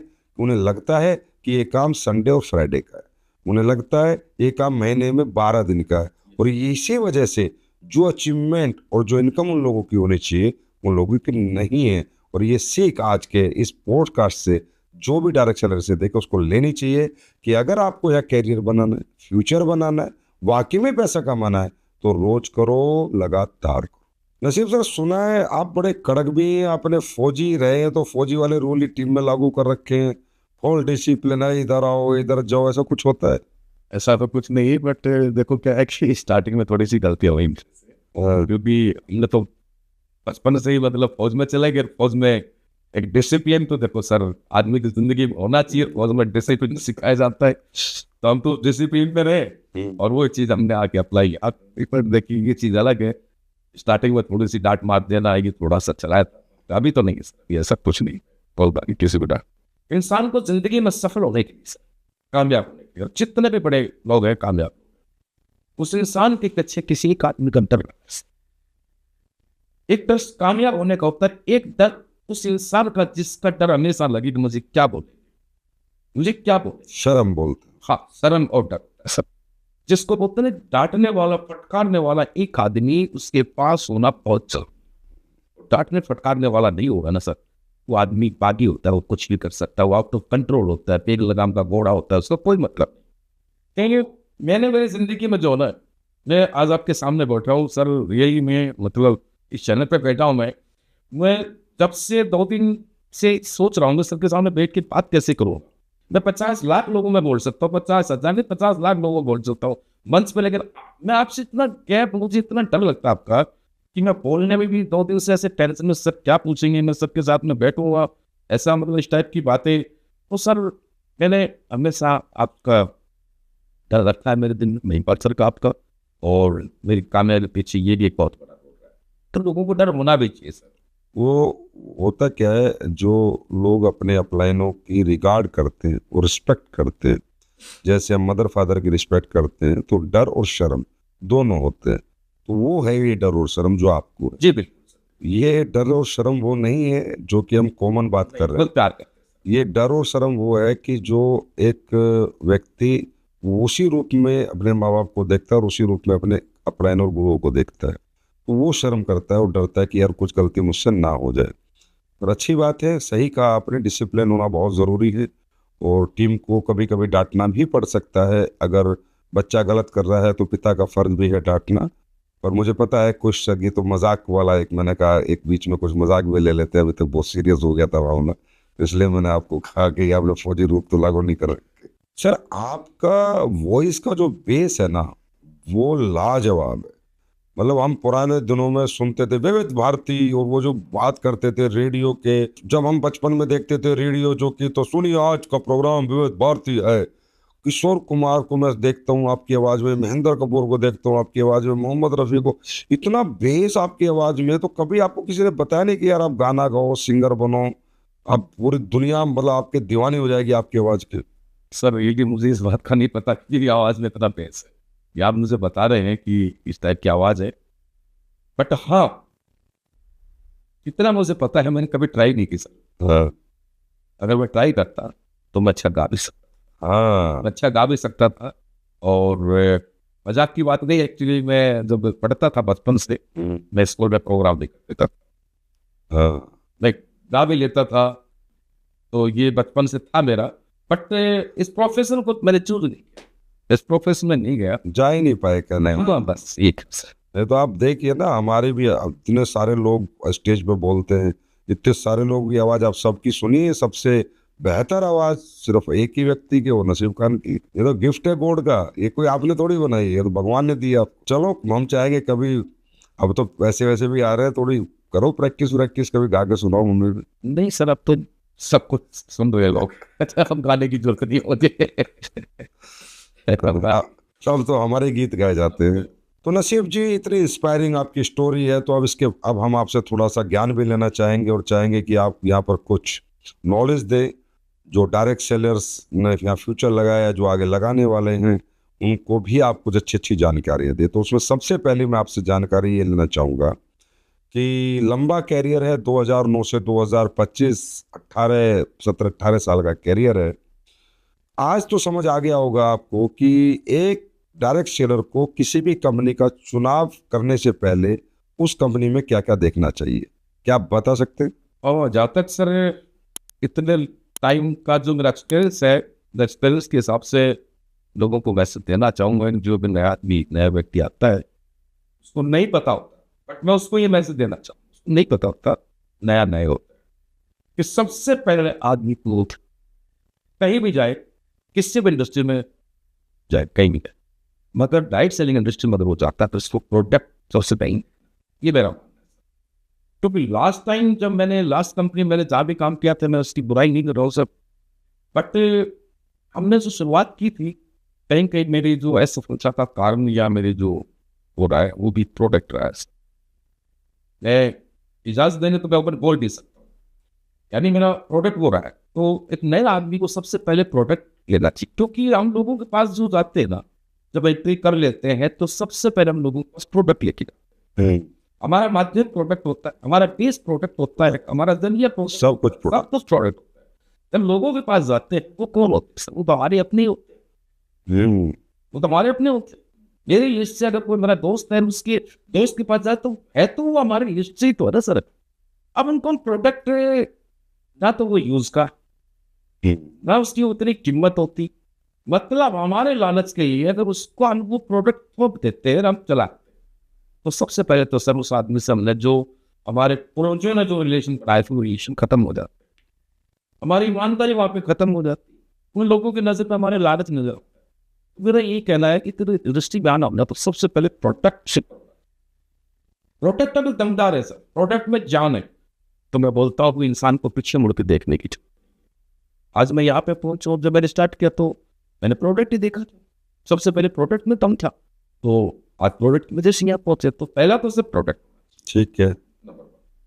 दूसरा, लोग क्या करते हैं सर, नए लोग आ तो जाते हैं, आने के बाद में बैकअप जल्दी ले जाते हैं, तो आते समय पर ये आदमी को, नए व्यक्ति को जरूर चेक करना चाहिए, क्योंकि लोग आकर की मेहनत करके चले जाते हैं, मेहनत करते भाग दौड़ करते, बट उसको अचीवमेंट या सफलता नहीं मिलती, क्योंकि वो एक एजुकेशन लेवल होता है ना, एजुकेशन नाम की चीज नहीं। और लोग तुरंत क्या चाहते, पैसा मिले, बट काम से सीखना भी बहुत जरूरी होता है। मेरा ये मानना है कि वहाँ का एजुकेशन सिस्टम वो भी मजबूत होना चाहिए, जिससे लोगों को एजुकेट किया जा सके, इस इंडस्ट्री को समझ सके, सीख सके। हर कंपनी के पास, जो अच्छी कंपनी, उसके पास अपना एजुकेशन सिस्टम होना चाहिए। होना चाहिए सर। बगैर एजुकेशन सिस्टम के आदमी को बगैर प्रोडक्ट के काम नहीं कर सकता, तो एजुकेशन सिस्टम होना चाहिए। तीसरा, अगर वो आदमी आता है और उसको, नए व्यक्ति को, मेरा मानना ये है कि वहाँ का जो काम करने का जो तरीका, उस कंपनी के जो मैनेजमेंट, या मान लीजिए मैं बोल सकता हूँ कि कंपनी का क्या विजन है, कंपनी किस लिए होती है, कंपनी देखनी चाहिए। बहुत सारी कंपनी ऐसे होती हैं जो चिट फंड मतलब अजीब मतलब होती है, बहुत सारे नए लोग फंस जाते हैं। तो मतलब एक लंबे टाइम काम करने वाली कंपनी या बड़े विजन के साथ काम करने वाली कंपनी हो, उसको देख के होना चाहिए। ये कैसे पता चलेगा विजन है या नहीं? विजन तो सर देखिए क्या है, बहुत सारे मार्केट में लोग कमिटमेंट करते हैं, 1 साल 2 साल की प्लानिंग लेके आते हैं, बड़े मीठे लालच देते हैं, और लोग उस लालच में ऐसे ऐसे वादे भी करते हैं कि ठीक है तुम्हें कुछ करने की जरूरत नहीं, तुम पैसा लगाओ, ये लगाओ। लेकिन अब तो दिन प्रतिदिन ये हादसे हो रहे हैं, बिल्कुल सोशल मीडिया का जमाना, लोगों के सामने क्लियर हो रहा है। तो अब तो आज तो इतनी अवेयरनेस लोगों में आ चुकी है, इतना जमाना ऐसे एडवांस जमाना है। अब जब हमने इस इंडस्ट्री में कदम रखा उस समय तो इस टाइप के कोई टूल्स नहीं होते थे, एंड्रॉइड मोबाइल नहीं होते थे, नेट वगैरह ऐसे नहीं होते थे, तो उस समय नहीं पता। बट आज तो बिल्कुल ओपन है, और आज भी अगर कोई अपना दिमाग यूज नहीं करता है, मुझे क्या करना चाहिए, क्या नहीं करना चाहिए, कहाँ जाना चाहिए, कहाँ नहीं जाना चाहिए, तो उसको समझ नहीं, इस इंडस्ट्री की समझ नहीं, बट उसको ये देखना चाहिए। प्रोडक्ट, एजुकेशन सिस्टम, मैनेजमेंट मैंने और पे आउट की कंपनी रियली में एक हैंडसम, मतलब अच्छे प्रोडक्ट के साथ क्या अच्छी इनकम दे रही है, ऐसे नहीं कचरे प्रोडक्ट के साथ अच्छी दे रही है, अच्छे बेस्ट प्रोडक्ट के साथ बेस्ट। और सर मतलब मेरा ये है मानना सर कि एक पे आउट, क्योंकि आदमी ओवरऑल देखा जाए तो पैसे के लिए होता है, कहीं पैसा भी अच्छा होना चाहिए नहीं पे आउट, लेकिन पे आउट के साथ साथ एक अच्छे प्रोडक्ट के साथ अगर कंपनी पे आउट दे रही है, क्योंकि पे आउट तो और भी कंपनियां दे रही, बट उसके अंदर प्रोडक्ट नहीं, अच्छा प्रोडक्ट नहीं होता, तो फिर वहां पर समीकरण खराब होता है। तो मेरा यही है कि सबसे पहले अच्छा प्रोडक्ट होना चाहिए, नंबर 2 अच्छी एजुकेशन सिस्टम होना चाहिए, नंबर 3 पे आउट अच्छा होना चाहिए, और प्लेटफॉर्म मजबूत। प्लेटफॉर्म का मतलब बहुत सारी कंपनी छोटे विजन के साथ आती, 6 महीने में गायब हो जाती है। तो कंपनी की सारी, क्या कंपनी किसी गाइडलाइन पे काम कर रही है, कंपनी जो वादा करती है वो कंप्लीट करती है, company time to time payment देती है, तो ये सारी चीजें देखने वाली होती है। और उसके बाद एक अच्छा मेंटर मिल जाते हैं, तो कुछ नसीबी की पाँच, यस, अप्लाई, सही बात। लेकिन इसमें क्या है कि जनता के पास एक कंफ्यूजन रहता है कि प्रोडक्ट तो इटसेल्फ रिजल्ट ओरिएंटेड है, तो रिजल्ट दे देगा, उसके बाद पे आउट है, तो कैलकुलेटिव है या नॉन कैलकुलेटिव है, कहीं ऐसे ही तो नहीं एक नंबर और आंकड़े दिखाए जा रहे हैं। तीसरा जो आपने बताया, मैनेजमेंट को ये जानना पड़ेगा कि मैनेजमेंट कितना एक्सपीरियंस रखता है इस इंडस्ट्री का, कितनी नॉलेजेबल है, और उसका विजन पता चलता है उसके एक्सपीरियंस के साथ, और उसने जो चीज़ें बनाई हैं, चाहे वो डिजाइनिंग हो, चाहे पैकिंग हो, चाहे उसका इंफ्रास्ट्रक्चर हो, वहीं से विजन पता चल जाता है, जो आजकल लोग नहीं समझ पा रहे हैं कि विजन जानना है। तो क्योंकि मेरा विजन आपको या किसी का भी विजन नहीं पता चलेगा जब तक आप उसकी बनाई हुई चीज़ों को गौर से ना देखो कि वो कितना इंटरेस्ट ले रहा है उनको बनाने में, तो आपको पता चलेगा हाँ वो विजनरी व्यक्ति है। दूसरा, मेंटर मिलना, अपलाइन अच्छा मिल जाए तो बेस्ट है, पे आउट कैलकुलेटिव मिले, हैंडसम मिले, और प्रोफाइल को, ये प्रोफाइल नाम का शब्द है, इससे थोड़ा बचें। प्रोफाइल हर व्यक्ति बना लेता है आज, प्रोफाइल समय टाटा का भी कोई प्रोफाइल नहीं था, अंबानी का भी नहीं था। जिसके इथिक्स है, प्रिंसिपल है, वो अपना प्रोफाइल क्रिएट कर ही लेगा। तो इथिक्स भी ध्यान रखें, प्रिंसिपल मतलब जो कंपनी कहती है वो कर रही है नहीं, जो वादे किए वो निभाए नहीं, या कहीं किसी की कंपटीशन की भावना में तो नहीं कह रही, या किसी और कंपनी को गिराने के लिए तो अपने आप को नहीं कह रही। तो चीज़ें ध्यान रखनी चाहिए हर एक डायरेक्ट सेलर को। और अब मैं एक चीज़ और आपको बताता हूँ इसी में, अब ज़माना बदल चुका है। आज से 2-4 महीने बाद प्रोडक्ट के नाम पे प्लान बेचने वालों की दुकानें बंद होंगी। क्या बात है सर, ये तो लोगों के लिए अपने आप ही हो रही है, बिजनेस गिर गया ना उनका, हम कोई कर नहीं रहा है, बिजनेस गिर गया, खत्म हो रहे हैं वो लोग। अब लोगों को चाहिए best product, best system, best appliance, best management. अब लोग थक चुके हैं, उब चुके हैं, वो कह रहे हैं भैया हमें प्रोडक्ट अच्छे मिलेंगे तो कम से कम लाइफ टाइम हमारा कंज्यूमर जुड़ा रहेगा, कस्टमर जुड़ा रहेगा, हम जीवन में पैसा कमाते रहेंगे। तो ये वाकई में जो सर ने बताया, इन बातों का ध्यान सबको रखना चाहिए। नसीब जी, आपके अनुसार एक टीम लीडर को अपनी टीम को लीड करते समय किन मुख्य बातों का हमेशा ध्यान रखना चाहिए कि एक अच्छा टीम लीडर अच्छी टीम तभी लीड कर सकता है अगर वो इन सब चीज़ों को अपनाया हुआ है। सर जहाँ तक मेरा मानना है, एक टीम लीडर को के अंदर जो है, पहली बात तो ईमानदार होना चाहिए, ऑनेस्ट। ऑनेस्ट होना चाहिए सर, बिल्कुल, क्योंकि ईमानदार आदमी के साथ ही लोग रुकेंगे, ईमानदारी होनी चाहिए। क्योंकि बहुत सारे लीडर होते हैं अपनी टीम से पैसा ले लेते हैं, तो इस टाइप से ना, मतलब दूसरा टीम कैरिंग एटीट्यूड उसका होना चाहिए, मतलब केयरिंग करने वाला चाहिए, संभालने वाला चाहिए, मतलब ऐसे पेरेंट के तरफ करे, मतलब अपने बच्चे समझ को अपने उनको देखभाल करे, कभी भी किसी भी वक्त कोई परेशानी आ जाए तो उनको तुरंत जो है सॉल्व कर दे। तीसरा जो है गलत कमेंटमेंट करने वाला। हम देखते हैं मार्केट के अंदर बहुत सारे लीडर पे ये बात में बहुत सारी बातें ओपन भी होती हैं कि सर मेरे अपलाइन ने हमसे कमेंटमेंट किया था, तेरे लिए ये कर दूंगा। बहुत सारे लोग टारगेट देते हैं, मैं तुझे वहां घुमा के लेके आऊंगा, फिर वो लेके नहीं जा पाते हैं। तो मेरा मानना है कि लीडर को वही बात करनी चाहिए जिसको वो कंप्लीट पूरा कर सके। तो मतलब गलत कमिटमेंट ना करें, वादे का पक्का होना चाहिए, कमिटमेंट पक्के होने पक्के चाहिए। होने चाहिए। उसके बाद खुद अपने आप को अपग्रेड करता चले, खुद अपने आप को अपग्रेड करता चले, क्योंकि इसको अगर बड़े कार्यों को लेकर चलना है, टीम को संभालना है और लोगों को साथ साथ लेकर कामयाब करना है, तो उसको भी अपने आप को अपग्रेड करना पड़ेगा, चाहे वो एजुकेशन लेवल पे हो, चाहे किसी भी लेवल पे हो। तो खुद सीखते रहने की उसके अंदर एक उमंग चाहत होनी चाहिए। और जहाँ तक पांचवा मेरा लास्ट जो कहना है सर, वो अपने अपलाइन या अपने मेंटर्स का लाइफ है, उसकी हर बात को फॉलो करता हूँ, जैसे बोल दे वैसे करने वाला। ये मेरे लिए बहुत जरूरी पॉइंट। ये सब जब हो सकता है जब उसमें कभी घमंड और ईगो का संचार न हो। ये तो दोस्त नहीं करे। अगर घमंड आ जाता है, ईगो आ जाती है, लीडरशिप उसी दिन खत्म हो जाती है। तो वो भी उसको कंट्रोल में रखना चाहिए कि आप कितने ही बड़े बन जाओ, पर आप कहीं ना कहीं सबके साथ बन रहे हो, अपलाइन के साथ भी, डाउनलाइन के साथ भी। सबका रोल है आपकी ज़िंदगी में, अकेले आपका ही रोल नहीं है। तो ये जो घमंड आता है उसको भी ध्यान रखना चाहिए कि प्रोडक्ट अपना रोल कर रहा है, पे आउट अपना रोल कर रहा है, कंपनी अपना कर रही है, आप अपना कर रहे हो, डाउनलाइन अपना कर रही है, अपलाइन अपना कर रही है। कई सारे डायरेक्टर भी है, एडिटर भी है, प्रोड्यूसर भी है, सिंगर भी है, डांसर भी, तब जाके फिल्म बन रही है। किसी एक का नहीं। जी जी जी। तो ये भी ध्यान रखना चाहिए। तो जब ऐसा हम्बल नेचर का जो लीडर होता है वो काफ़ी बड़ा बिजनेस करता है और काफ़ी बड़ा कारवां उसके साथ चलता है। तो आपका एक्सपीरियंस भी काफ़ी बड़ा है सर, काफ़ी बड़े अचीवमेंट्स हैं आपके पास। मैं आपसे जानना चाहूँगा कि डायरेक्ट सेलर्स को ऐसे कौन से 5 काम करने चाहिए जिनको करके 100% उसकी कामयाबी सुनिश्चित हो जाती है? क्योंकि सर मैं बताना चाहूँगा जिन चीज़ों को मैंने फॉलो किया मेरी लाइफ। सबसे पहले तो आदमी को क्या है कि पैशनेट रहना चाहिए, कि मतलब मेरे कहने का मतलब काम में भी इतना एक्साइटेड होना चाहिए, जोश होना चाहिए अपने काम के प्रति, जुनून, एक पागलपन होना चाहिए, पागलपन होना चाहिए। और उस काम में कभी गैप नहीं देना चाहिए। मेरा कहने का मतलब रोज करो लगातार। आपका फॉर्मूला? बिल्कुल सर, रोज करो लगातार। बहुत सारे लोग गैप देते, गैप नहीं देना चाहिए। जब काम की शुरुआत करती, अपनी मंजिल तक नहीं पहुंचे तब तक उस काम में बिल्कुल गैप नहीं देना। पहला मतलब ये, मैंने कभी भी गैप नहीं दिया मेरे काम में भी। उसके बाद दूसरा मेरा जो कहने का मतलब, बहुत सारे लोग क्या है कि सर काम करने तो आ जाते हैं लेकिन वो इसको सीखते नहीं है।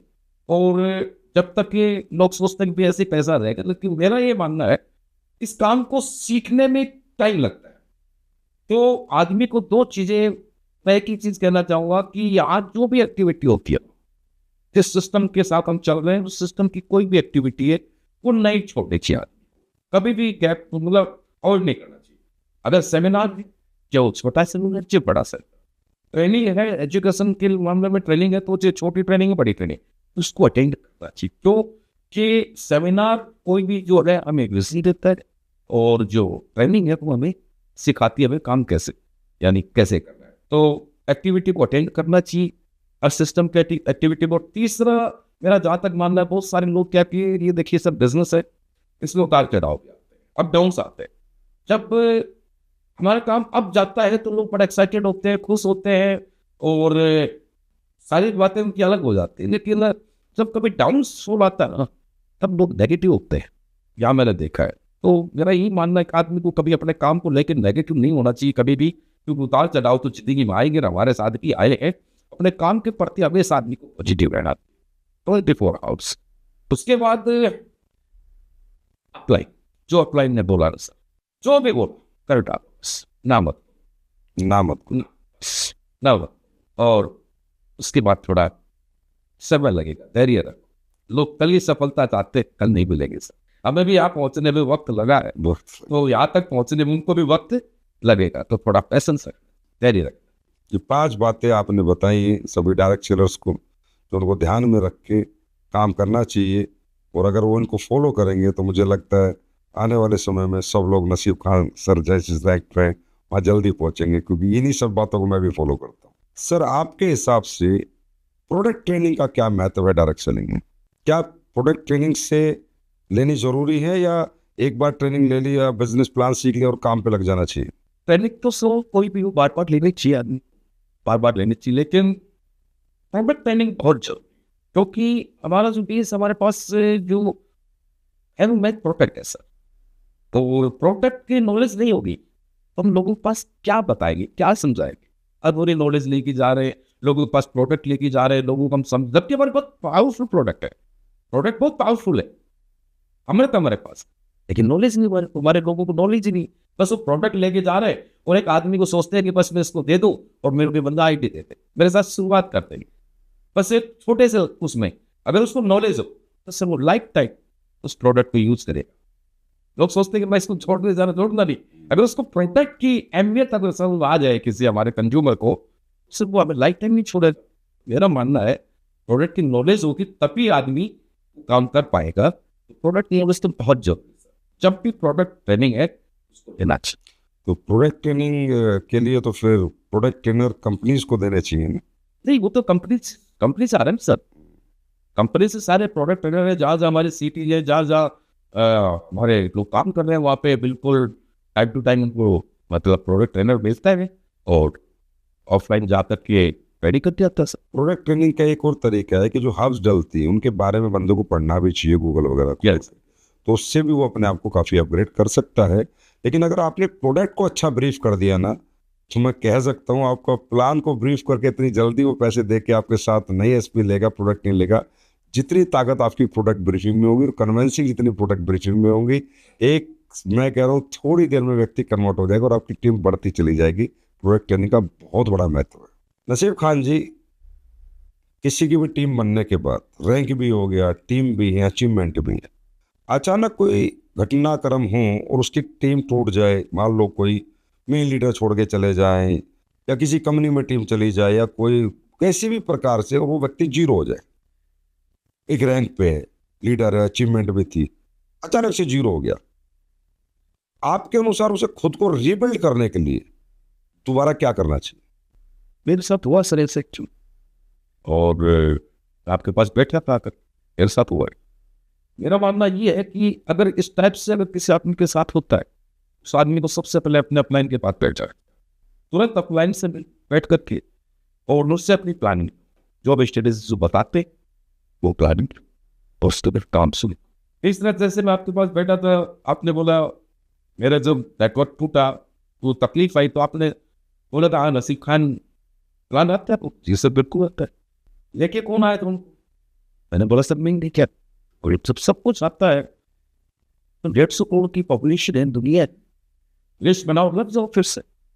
मेरा कहना मतलब उसको सब टूटना नहीं चाहिए, लिस्ट बनानी चाहिए और अपनी ताकत को पहचाने, अपनी ताकत को पहचाने, लिस्ट बनाए और अप्लाई की जो प्लानिंग जो स्ट्रेटेजी हुई है उसके ऊपर काम करके फिर से रह जाना चाहिए। उसको आदमी चैलेंज लेना चाहिए। चैलेंज उसके लिए चैलेंज देना सर, उसके लिए चैलेंज उन लोगों को दिखाने के लिए जो छोड़ के गए, बिल्कुल उसके लिए चैलेंज है सर, उसके लिए चैलेंज कि जो तुम मुझे छोड़ के गए, मैं तुम्हारे दम नसीब खान आज भी रोहिल मिल्टर है, तुम का ही धक्के खा रहे हो। तो सर बोला जाता है ना, उनको बताना अच्छी भी बाप अच्छी सी बात है, वो तुम्हारी वजह से नहीं, तुम उनकी वजह से, तो उनकी वजह से बिल्कुल होना चाहिए जी।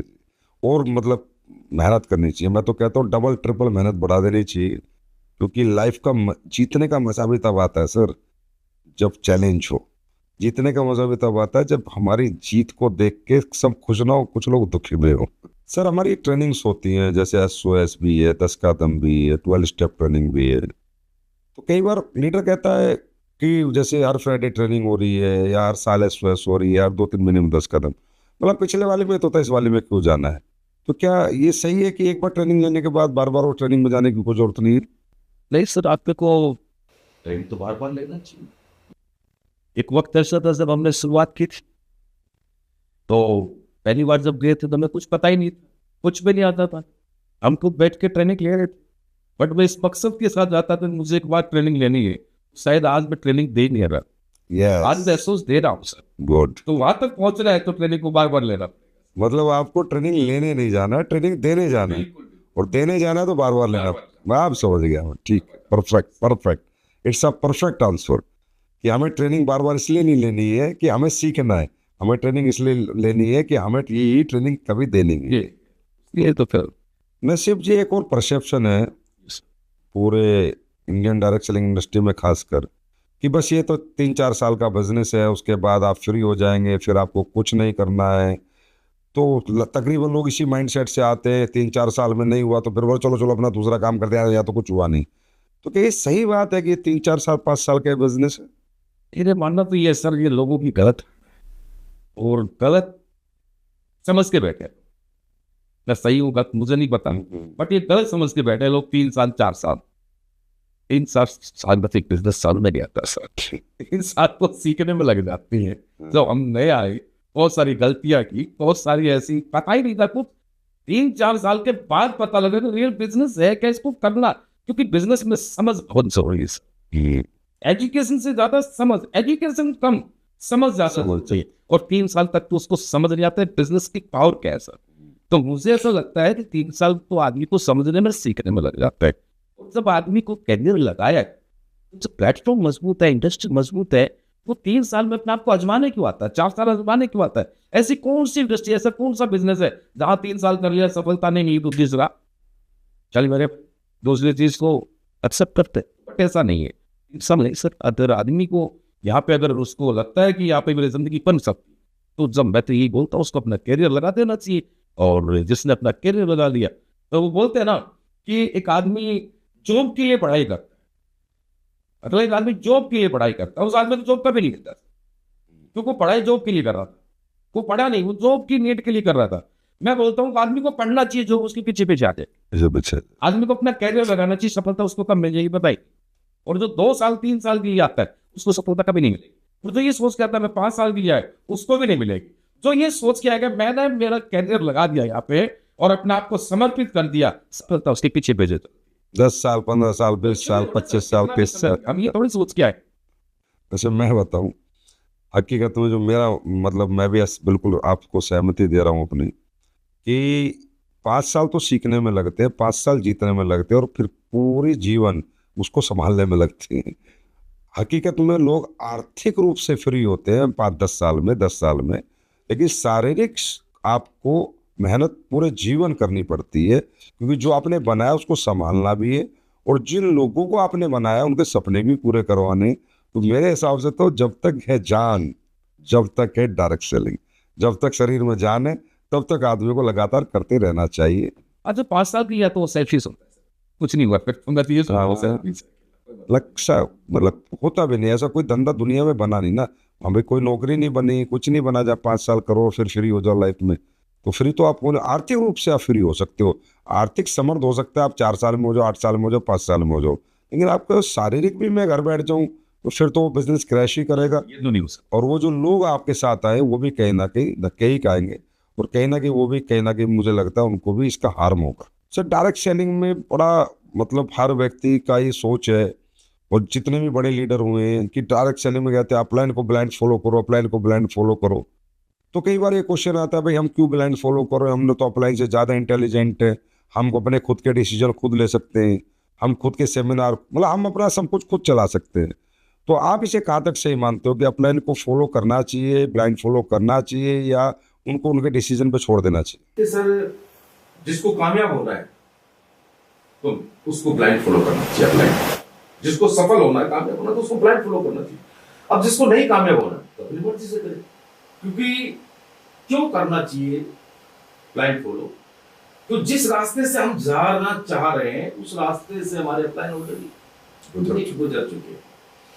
क्या सही है, क्या गलत है, क्या करना चाहिए, क्या नहीं करना चाहिए, ये सब बातें उनको पता होती है, इस चीज का उनको नॉलेज होता है। अब हमें पता नहीं है, हम कोई भी गलती कर सकते हैं।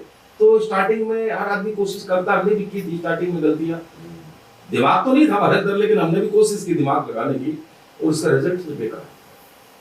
तो अपलाइन के डायरेक्शन के बगल का कोई काम करता है तो मैं तो नहीं बोलूंगा बड़ी सफलता मिलेगी, मैं तो यही बोलूंगा उसको, बट पॉसिबल नहीं, क्योंकि मेरी असफलता में मैंने जो गलतियां की हैं, मेरा प्लान अगर मेरे साथ नहीं होते, मुझे सही समय पर गाइड नहीं करते, अच्छे बुरे का नॉलेज नहीं देते, बहुत सारी गलती, अगर हर गलती पे उन्होंने मुझे संभाला, हर मोड़ पे उन्होंने संभाला है, तो अपलाइन के बगैर तो नहीं सर।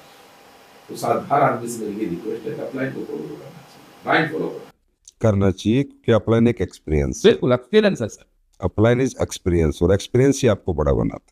नसीब सर कहते हैं direct selling product driven business है, प्रोडक्ट ही डायरेक्ट सेलिंग है। अगर प्रोडक्ट में जान है, प्रोडक्ट यूजेबल है, कंज्यूम हो रहा है, रीपरचेज हो रही है, बार बार रीडिमांड आ रही है, तो कहीं ना कहीं एक डायरेक्ट सेलर का नेटवर्क बिल्कुल सुरक्षित है। तो क्या किसी भी डायरेक्ट सेलर को डायरेक्ट सेलिंग पे, अपने नेटवर्क बनाने पे तो ध्यान देना ही चाहिए डायरेक्ट सेलर्स का, क्या उसे कंज्यूमर का नेटवर्क भी क्रिएट करना चाहिए? दोनों चीज़ें ज़रूरी है सर, लेकिन फर्स्टली मैं जहाँ तक चाहूँगा तो कंज्यूमर जरूर, क्योंकि नेटवर्कर वो बनता है जो ड्रीमर होता है। सही बात। नेटवर्कर तो वही बनेगा जो ड्रीमर होगा, बट कंज्यूमर हर कोई बनेगा अगर उसकी क्वालिटी हम उसको देखें। तो कंज्यूमर बहुत जरूरी है, आदमी को कंज्यूमर पे काम करना चाहिए, हर घर में हमारा प्रोडक्ट जाना चाहिए, हर आदमी को उसके बारे में बताना चाहिए।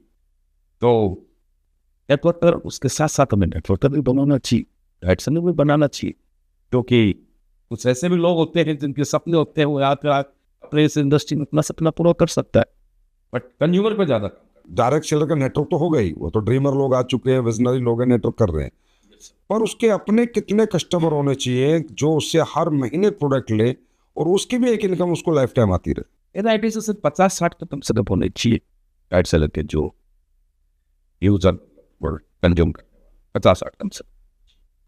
क्या कंज्यूम करे वो? जो भी अपने प्रोडक्ट है, अपने पास ऑयल है, शैम्पू है, साबुन है, अपने तो डेली यूज के प्रोडक्ट, डेली यूज के प्रोडक्ट की आप बात करें। अच्छा ओके, AM to PM कि सुबह से शाम तक के प्रोडक्ट के हर डायरेक्ट सेलर के पास 50-60 कस्टमर होने ही चाहिए। यस, उससे क्या फ़ायदा होगा? नंबर 1, उसके घर से हर महीने प्रोडक्ट जाएगा। नंबर 2, वो अपनी डाउनलाइन के लिए एक मॉडल बनेगा कि देखिए जब हमारे सर के यहाँ से 60 लोगों को हर महीने पेस्ट जाता है, साबुन जाता है, सर्फ जाता है, तो हमें भी 60-60 कंज्यूमर क्रिएट करने। नंबर 3, ये इनकम उसकी फिक्स इनकम होगी, ये हर महीने बनानी नहीं पड़ेगी, हर महीने प्रोडक्ट कंज्यूम हो रहा होगा, प्रोडक्ट एक बार बेचा है, कंज्यूम बार बार हो रहा है, पैसा बार बार आएगा। तो प्रैक्टिकली ये बिजनेस में एक हाथ में कहते हैं आप लेके जाओ पे आउट, एक हाथ में प्रोडक्ट, और आपको ध्यान रखना है कि 100 कंज्यूमर बनाओगे तो 2 नेटवर्कर अपने आप निकल जाएंगे, 3 नेटवर्कर अपने आप निकल जाएंगे। हर घर प्रोडक्ट खरीद सकता है, हर घर आपका पे आउट प्लान ये सपने नहीं खरीद सकता। तो आपको दोनों चीजें हाथ में लेके जानी है, चाहे पे आउट ले ले, चाहे प्रोडक्ट ले ले, चाहे पे आउट ले ले, चाहे प्रोडक्ट, खाली हाथ नहीं आना। जो पुराने डरे की नेटवर्किंग है ना, 10 में 3 ना, 10 में 10। तो सर अब थोड़ी आपकी कामयाबी की भी बात कर लेते हैं। आपने जहाँ तक मुझे याद है कार ली थी, वो कार लेने के 6 महीने बाद में आपने दूसरी लग्जरी कार ले ली, पहली भी लग्जरी दूसरी भी लग्जरी।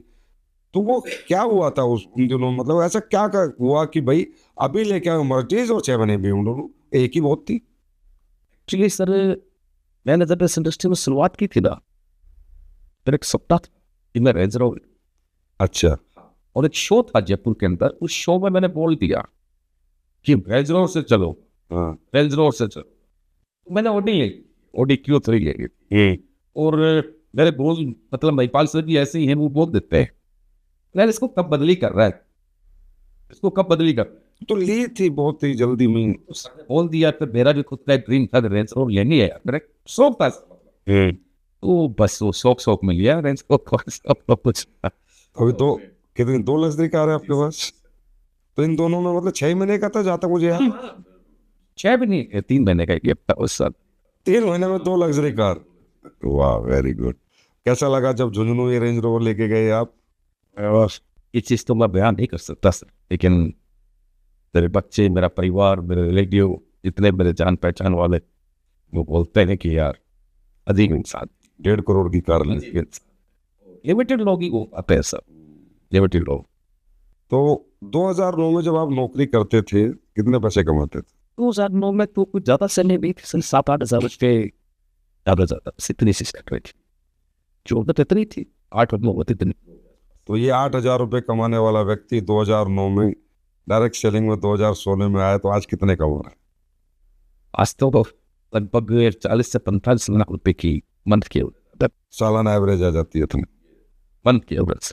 सिर्फ एक प्लेटफॉर्म, सही प्लेटफॉर्म चुन रहे हैं। सर प्लेटफॉर्म तो भाई सर, अगर प्लेटफॉर्म नहीं होता तो ये सब तो। अच्छा, मैं आपको एक बात बताता हूँ। मैं कल कहीं बैठा था तो वहाँ बातें हो रही थी, बोला सर ये पता है ये डायरेक्ट सेलिंग वाले इतना जोश में बात क्यों करते हैं, पसीना क्यों बहाते हैं, हल्ला क्यों, फट जाते हैं? मैंने कहा क्यों? थोड़ा यार ये 8-9 हज़ार कमाने वाले लोग हैं और इनके पास दुनिया में कोई रास्ता नहीं था, और जब ये 10-20 लाख कमाए पागल हो जाते हैं कि यार हमें कहाँ पहुँच गए, हम क्या बन गए, हमारे पास ऐसा क्या था जो हम यहाँ पहुँच गए। इसलिए इनमें ये अपनी खुशी जाहिर करते हैं वहाँ चिल्ला के। लोगों को लगता है चिल्ला रहे हैं, पसीने बहा रहे हैं, ना ना, ये खुशी जाहिर करते हैं। यस, हकीकत है। मैं आज भी सब स्टेज पे या जहाँ भी मुझे जाने का मौका मिलता है तो मैं एक ही बात बोलता हूँ, आदमी आज भी 15,000 का नहीं, लोगों को बोलता हूँ आदमी आज भी 15,000 का, अगर ये प्लेटफॉर्म मेरी जिंदगी से हट जाए और मैं बाहर जाके बात करूंगा तो मुझे कुछ चाहिए, बिल्कुल तो सही। मेरे से टैलेंट पूछेंगे कितना पढ़ा लगा क्या, तो मेरे को ये बोलेंगे 15। लेकिन आज ये पावर है तो प्लेटफॉर्म, ये सब कुछ मिला प्लेटफॉर्म की वजह से मिला, खुशी तो जाहिर हो। तो नसीब खान जी, एक रैपिड फायर राउंड में आपके साथ अब करूंगा और आपकी कुछ पसंदीदा चीज़ों के बारे में जानूंगा। तो मैं सबसे पहले पूछना चाहता हूँ, आपका पसंदीदा भोजन क्या है? एक्चुअली सर मेरा नॉनवेज में मटन को मैं सबसे ज्यादा पसंद करता हूं। मनपसंद स्पोर्ट्स? सिंगिंग मेरा सबसे फेवरेट पसंदीदा मतलब गेम है। आप करते हो स्विमिंग? बिल्कुल सर, मैं आर्मी भी था तब भी मैं नेशनल लेवल पर खेला हूँ। स्विमिंग में मनपसंद सिंगर? मैं गजल का बहुत शौकीन हूँ सर। वैसे मैं नुसरत फतेह अली खान साहब को बहुत पसंद करता था। दूसरा मेरा वैद्यसन खान साहब है। नुसरत जी को तो मैं भी बहुत पसंद करता हूँ, मैं उनका क्लासिकल संगीत का मैं बहुत शौकीन हूँ सर। क्लासिकल। अच्छा, और मनपसंद एक्टर आपका? शाहरुख खान का। अच्छा, मैं उसके लाइक करता हूँ। दो चीज मिल रही है आपकी, मेरी एक्ट्रेस। हेमा मालिनी। आपकी ड्रीम कार? बैटलेस। आपका मनपसंद डोमेस्टिक? Tourist station. डोमेस्टिक मतलब इंटरनेशनल? दुबई। तो नसीब जी, लीडिंग लीडर्स के बहुत सारे पॉडकास्ट के सेशन हो चुके हैं। आज का रियली मैं बता रहा हूँ बहुत इंस्पायरिंग था। आपकी जर्नी, आपकी ये कहानी, आपकी कहानी में दर्द भी है, आपकी कहानी में इमोशंस भी हैं, आपकी कहानी में अचीवमेंट भी है, आपकी कहानी में दुख भी और आपकी कहानी में सुख भी है। रियली आपकी स्टोरी सर बहुत इंस्पायरिंग है। मजदूर का बेटा आज कहाँ है, बहुत बड़ी बात है सर। और ये पॉडकास्ट देखने के बाद मुझे लगता है कि दुनिया का कोई भी कमज़ोर व्यक्ति खुद को कमज़ोर नहीं समझेगा, वो हमेशा नसीब खान सर को फॉलो करेगा, उनके जैसा बनना चाहेगा। तो बहुत मज़ा आया आपसे मिलके, मुझे भी बहुत नया कुछ आपके बारे में जानने को मिला। तो नसीब खान जी, आज के इस लीडिंग लीडर्स के पॉडकास्ट में आने के लिए आपका बहुत बहुत धन्यवाद। Thank you so much sir, ये आपने आज मुझे मौका दिया, इसके लिए मैं आपका कोटि कोटि प्रणाम करता हूँ, बहुत बहुत दिल से धन्यवाद बोलता हूँ। बस ये आपकी बदौलत, दमदार इतना अच्छा प्लेटफॉर्म विद अच्छे मेंटर्स और एक प्यारी सी टीम, जिसकी बदौलत मैं यहाँ पहुँचा हूँ, अदरवाइज मैं तो एक नॉर्मल आदमी हूँ सर। तो दोस्तों, ये थी मिस्टर नसीब खान जी की एक संघर्ष भरी यात्रा, जिसमें आपने बहुत दुख भरी स्टोरियाँ भी सुनी और उसके बाद कैसे कामयाबी आई, उन्होंने क्या मेहनत की, कितने कठिन परिश्रम किए और कैसे सफलता का ये ऊंचा मुकाम हासिल किया। मुझे पूरी उम्मीद है ये पॉडकास्ट सेशन देखकर बहुत सारे लोगों को बहुत कुछ सीखने को मिलेगा। दोस्तों, इसी कड़ी में अगले लीडिंग लीडर्स पॉडकास्ट में फिर एक प्रतिभाशाली व्यक्तित्व से मिलेंगे, तो बने रहिए हमारे साथ लीडिंग लीडर्स के इस पॉडकास्ट शो में।